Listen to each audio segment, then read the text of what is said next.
Welcome to Ghostly Gazette. What happens when ordinary life takes a turn for the supernatural? Join us as we explore 4 chilling stories of eerie calls, mysterious visitors, haunted objects, and ghostly messages. Can you handle the unknown?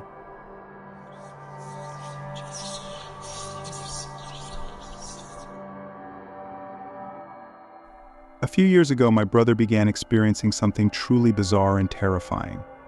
Every night, like clockwork, his cell phone would ring around 2 or 3 a.m. At first, he thought it was just some prank or maybe a wrong number.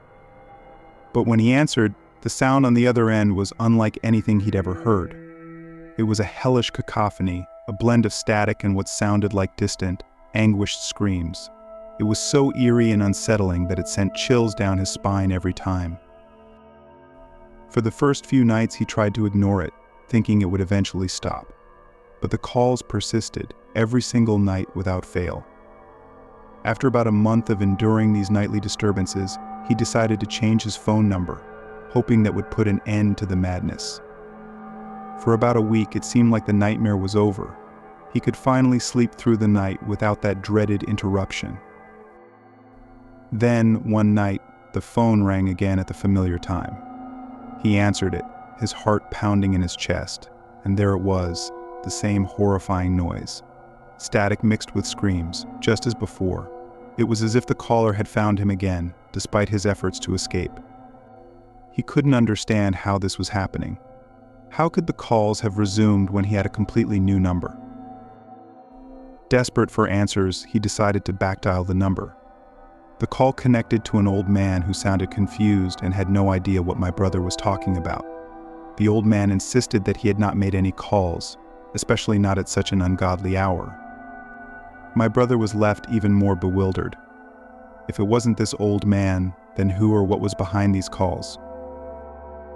The calls continued night after night. If he didn't answer, the phone would ring again and again, each time filling him with a sense of dread. There were never any voicemail messages left, just the relentless ringing. My brother's nights were filled with anxiety, and the lack of sleep began to take its toll on him. He was constantly on edge, anticipating the nightly torment. In a final bid to escape this torment, he decided to end his contract with his current phone company. He switched to a new provider and got yet another new number. This time he was hopeful that the change would be permanent, that the calls would finally cease. For a few days it seemed to work. He had a brief period of respite, where he could sleep peacefully and begin to recover from the sleepless nights. But then the phone rang again in the dead of night. The same time, the same noise. Static and screams. It was as if the caller knew no bounds, no matter what steps my brother took to evade it. By now he was utterly terrified. The persistence of these calls was beyond comprehension. He backdialed the number once more, only to reach a different person who also had no clue what he was talking about. Around this time, my brother's life began to unravel. The constant anxiety and lack of sleep affected his performance at work, and he eventually lost his job. With no job, he couldn't afford to keep his phone, so he disconnected it. Finally, the calls stopped, but only because there was no phone to receive them. For a while, he found some solace in the silence, but the experience had left him deeply shaken. Then, one day, our mom received a strange voicemail on our home phone. She asked me to listen to it, and as soon as I heard it, my blood ran cold. It was the same horrific static and screaming that my brother had described. We immediately showed it to him, and he was visibly shaken. His face went pale, and he could barely speak. He decided to backdial the number once more, but this time the line was disconnected. We never heard from it again after that, but the whole experience left a lasting impact on my brother. He was constantly looking over his shoulder, wary of every phone call, and even jumpy at the sound of a ringing phone. It was as if the calls had imprinted a permanent sense of dread within him. He never found out who or what was behind those calls, and the mystery of it all haunted him for a long time. Years later, we still occasionally talk about those nights. My brother is much better now, but there's a part of him that will always be affected by that period of his life. The calls may have stopped, but the memory of them lingers, a dark shadow over an otherwise ordinary existence. We never figured out the source of those calls or why they targeted my brother so relentlessly, whether it was some twisted prank, a technical glitch, or something far more sinister. We'll never know. All we can do is move on and hope that such an experience never happens again. Even now, whenever a phone rings late at night, a part of me can't help but feel a slight twinge of fear.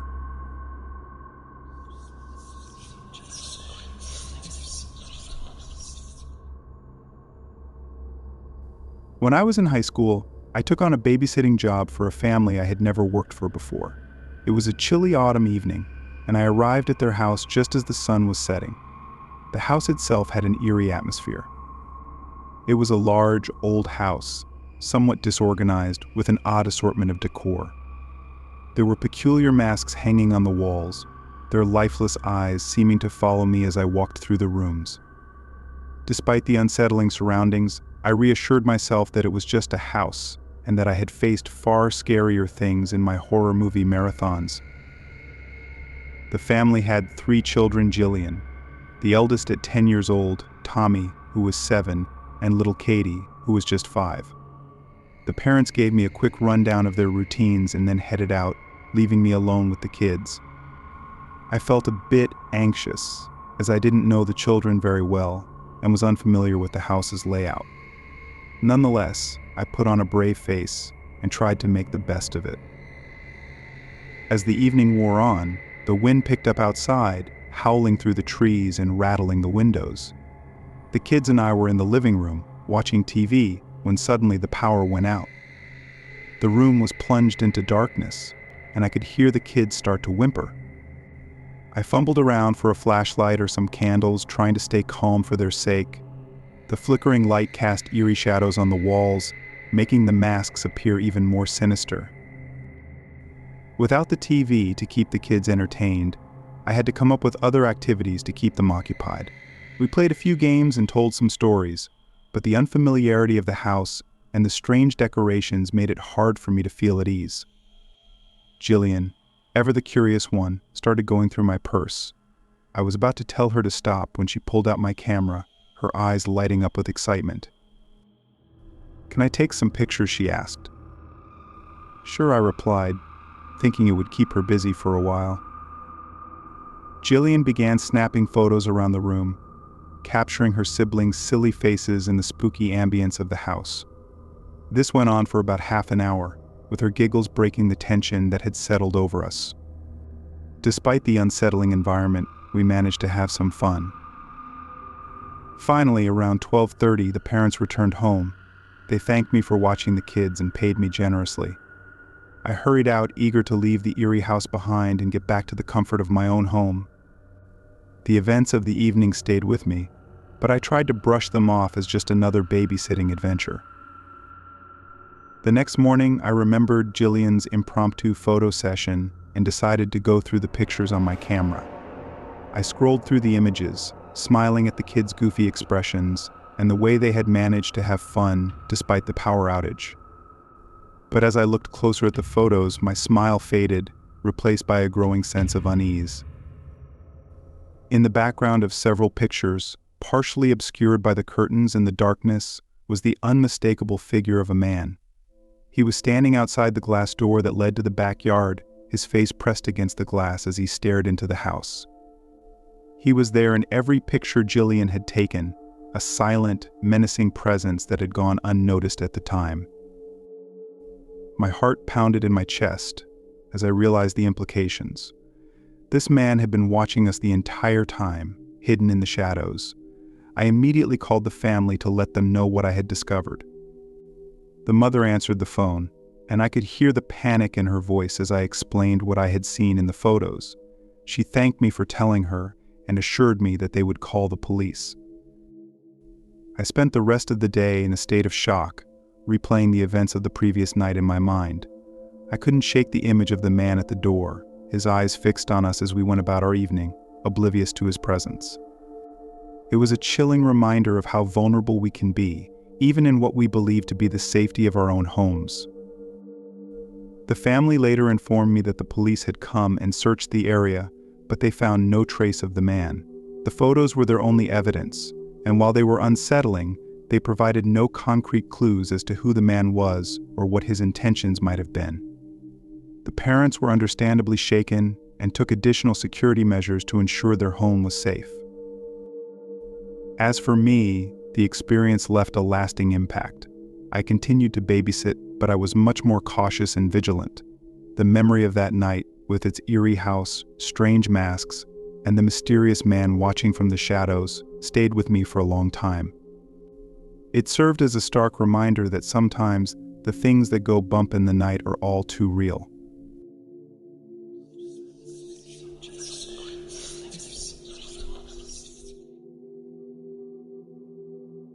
When I was younger, I had an imaginary friend who lived in a massive antique dresser in my bedroom. It was an old, ornate piece of furniture, its wood darkened with age and intricate carvings decorating its surface. To my child's eyes, it seemed like the perfect home for a magical friend. My imaginary companion and I would spend hours together. I vividly remember him telling me stories, though now I have no recollection of what they actually were. The details of our conversations are lost to time, but the presence of my friend was as real to me as any of my other playmates. One evening, I casually mentioned my dresser buddy to my parents. My dad, who traveled frequently for work and wasn't always up to date with my latest interests, showed particular curiosity. When I started describing my friend, he asked for his name. It was something innocent, like Peter or Patrick. I can still recall the look on my dad's face when I told him the name. He went white as a sheet, his usual calm demeanor replaced by a look of pure shock. Seeing my dad's reaction, my mom also looked concerned. They exchanged glances, and I could tell something was very wrong, though I didn't understand what. My dad asked me to draw a picture of Peter or Patrick, and I did my best to capture my imaginary friend's likeness on paper. As soon as I finished, my dad took the drawing, and I noticed his hands were trembling slightly. The next day, my dad and my uncle came to my room with a sense of urgency. They moved the heavy dresser out of my room, struggling under its weight, and hauled it into the backyard. I watched, bewildered, as they set it on fire. The flames consumed the old wood, the carvings, and the memories I had of my imaginary friend. I didn't understand why they were doing this, and their solemn expressions only added to my confusion.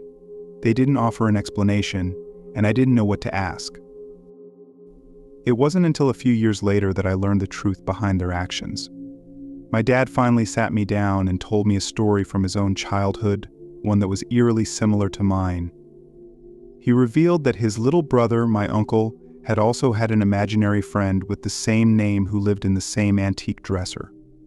Just like me, my uncle had spent hours talking to his dresser buddy, sharing secrets and stories.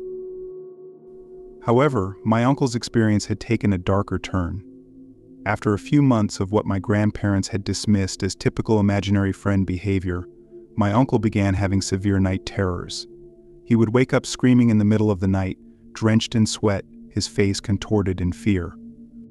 He insisted that Peter or Patrick was responsible, that his imaginary friend was no longer just a harmless companion but a source of terror.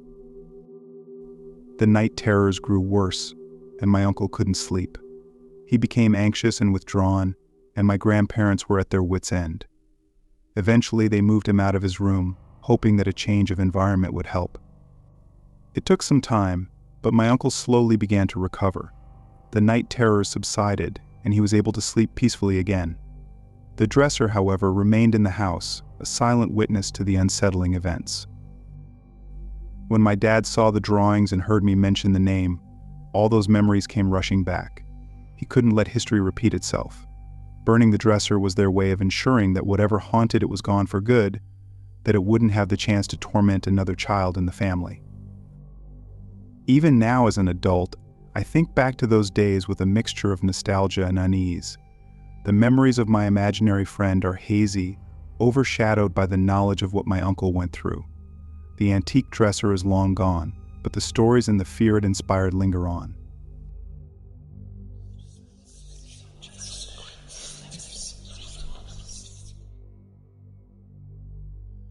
A few years ago, Tragedy struck our family when my wife's Uncle Bob from Florida was killed in a vehicle accident. He had been driving up to Illinois to visit family for Father's Day, a trip he made every year with great enthusiasm. Uncle Bob was a beloved figure, known for his hearty laugh and warm heart, and his sudden death cast a dark shadow over our family. At the time, my oldest daughter was just a few days shy of her 3rd birthday. She was a bright, cheerful child, always curious about the world around her. Given her age, we decided not to tell her about Uncle Bob's accident. We didn't want to confuse or upset her, so no one spoke about it in front of her, and we all tried to act as normally as possible, despite our heavy hearts. About 2 days after Uncle Bob's death, something strange happened that I still find hard to explain. It was an ordinary afternoon, and I was in the living room when I heard my daughter talking in the kitchen.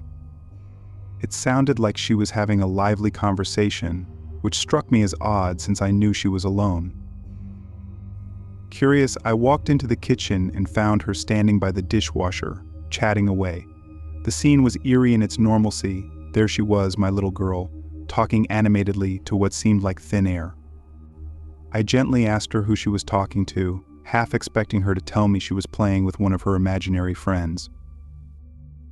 "Bob," she replied matter-of-factly, turning her bright eyes to me. The name sent a chill down my spine. I asked her who Bob was, and she described my wife's uncle with surprising accuracy. She mentioned his kind eyes and the way he always wore a baseball cap, details she could not have known. Uncle Bob had passed away when she was very young, and we didn't have any pictures of him around the house. She had never met him, and certainly had no way of knowing what he looked like. Trying to keep my voice steady, I asked her what Bob had said. She looked at me with the innocent seriousness that only a child can muster and said, "Bob says he's not ready to go yet." I was stunned. My mind raced as I tried to comprehend what she had just told me. Here was my daughter, who had no knowledge of Uncle Bob or his death, seemingly communicating with him. It was as if Bob's spirit had reached out to her in his time of unrest. I didn't know what to make of it, but the sincerity in her eyes told me she believed every word she was saying. Later that evening, I shared the incident with my wife. She was equally shocked and moved. We both found it unsettling yet oddly comforting to think that Bob might be trying to communicate from beyond the grave. The idea that he was not ready to leave this world and had chosen our daughter as a conduit for his message was both incredible and terrifying. Days turned into weeks, and the memory of that conversation lingered. My daughter never mentioned Bob again, and as time passed, the rawness of his death began to fade. Yet, the experience left a lasting impression on us. We hoped that Uncle Bob had found peace, and that his unfinished business, whatever it was, had been resolved. Sometimes, in the quiet moments of the evening, I find myself thinking about that day. I wonder about the mysteries of life and death, and the thin veil that separates the two. The thought that a loved one might reach out from the other side to a child, untainted by skepticism, is both comforting and haunting. I often hope that Uncle Bob was able to move on, that his spirit found the peace it was seeking. The experience has made me more open to the possibility that our loved ones may still be with us, watching over us, and sometimes just maybe speaking to us through the innocent voices of our children.